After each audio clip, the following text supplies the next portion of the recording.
Register marriage ಅಂದ್ರೆ ಸಿನಿಮಾದಾಗ ತೋರಿಸುವಂಗೆ ಒಬ್ಬಕ್ಕೊಬ್ಬರು ಹಾರ ಹಾಕಿ shine ಮಾಡಿಬಿಟ್ರೆ ಮದುವೆ ಆಯ್ತು ಅನ್ಕೊಂಡ್ರೇನೆ.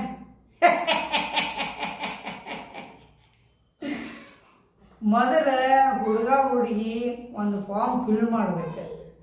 ಏಜ್ ಪ್ರೂಫು ID ಪ್ರೂಫ್ ಜೊತೆಗೆ 2 ಫೋಟೋ ಕೊಡಬೇಕು. ನಾವು ಇಂತಿಂಥವ್ರು ಮದುವೆ ಆಗತ್ತಾರ, ಯಾರ್ದಾರ ತಕರಾರು ಐತಿ ಅಂತ ನೋಟಿಸ್ ಬೋರ್ಡ್ ಮೇಲೆ ಇಂಟಿಮೇಷನ್ ಲೆಟರ್ನ ಅಂಟಿಸ್ತೀವಿ. ರೂಲ್ಸ್ ಪ್ರಕಾರ ಆ ಇಂಟಿಮೇಷನ್ ಲೆಟರ್ 30 ದಿವಸ ಇರಬೇಕು. ಆ 30 ದಿವಸದೊಳಗೆ ಯಾರೂ ಬಂದು ಅಬ್ಜೆಕ್ಷನ್ ಮಾಡಿಲ್ಲ ಅಂದರೆ 30ನೇ ದಿನ ನೀವು ಸಿನಿಮಾದಾಗ ಮದುವೆ ಆದಂಗೆ ಆಗಬಹುದು.